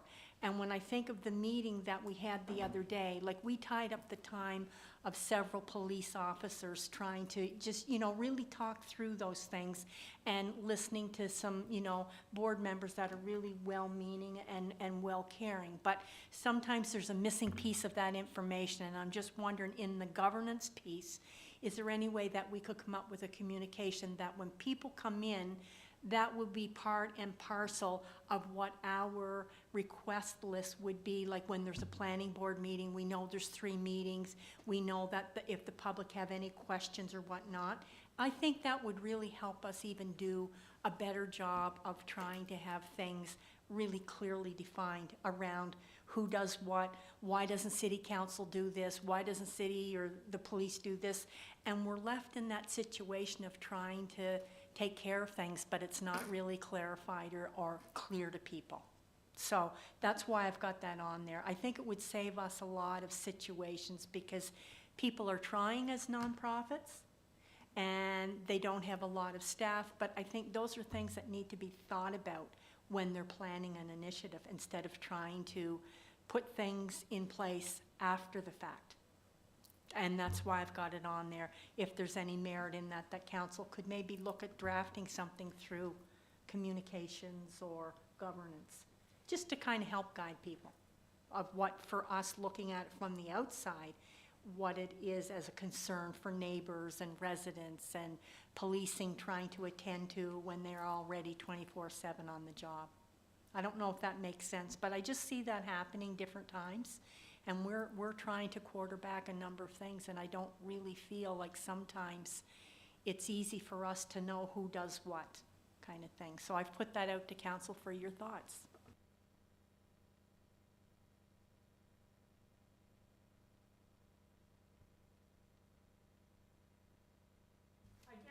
If I may just say this, I just had something here.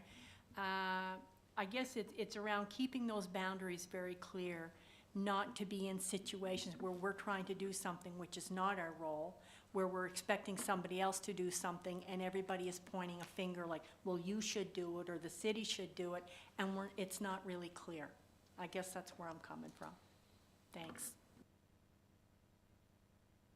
Yeah, I'm certainly like formality as much as anyone. I think sometimes we just have to stick handle things. So I think that community fridge one, or I think of the classic cars, you know, a year and a half ago, there was some issues there. So we all kind of got together and stick handled it as a group with members of the community. But maybe it was an opportunity to use this or council meetings to have more formal discussions with whoever in the community is facing whatever issue. But I think you're right. Sometimes there's certainly sometimes it feels like there is a feeling like the city's responsible for everything, but I think balance there as well, because sometimes what we're responsible for is to help stick handle.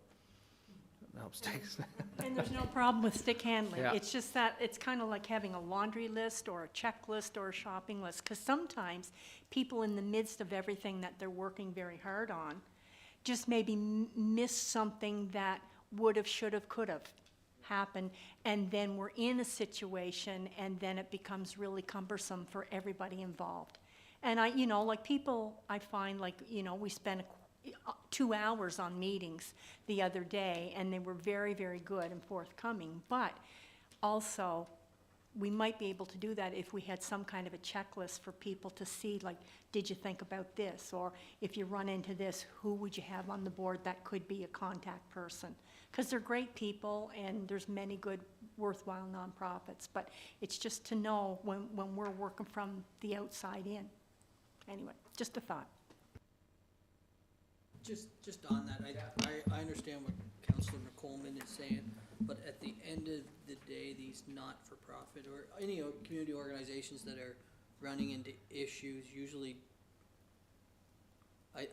they're coming sometimes as the last resort to us. There's tons of, I've been involved in many not-for-profits within the city, and very few times would we come to the city with issues in governance or that type of stuff. So when a not-for-profit organization or any other group starting out comes to the city, that's sort of some ways our expertise, and I think that little bit of support, although it takes some of our time, I think does a lot of value in them moving forward. So I would just hate to restrict their, and I don't think that's what you're trying to say, but it's a good value to organizations that are starting out, because there's been some transition of some of those organizations with their governance structure. So I do. I appreciate that, and I hope that that's not how it's coming across, that a lot of times, if they're not a nonprofit or they're trying to become a nonprofit, yes, there needs to be that mentoring and support all for it, and I think there's fabulous groups. I'm thinking of one in particular, for example, the Boys and Girls Club. I find whenever they bring any information in, they've pretty well got an idea of how they're going to do it. They've got a vision of what it is, but also it's kind of like I've heard people say, like for applications or whatever, pass it on to somebody that has the idea, but they can handle it as far as running into any problem solving or whatnot. And I think that's what I'm trying to say. It just helps us do a better job and to be that support and mentor, but it also helps them do a better job of the homework that maybe they're not thinking of. Yeah, I think we should certainly do that, and we can just run our meetings better when we have those meetings too, so I can work on that. Anything else? Okay, Council, I guess we'll just move into the in-camera. I think we have a requirement now to discuss CAO performance, it being April, as per our new policy. Thank you, Councilors Cameron and Adams, putting us on the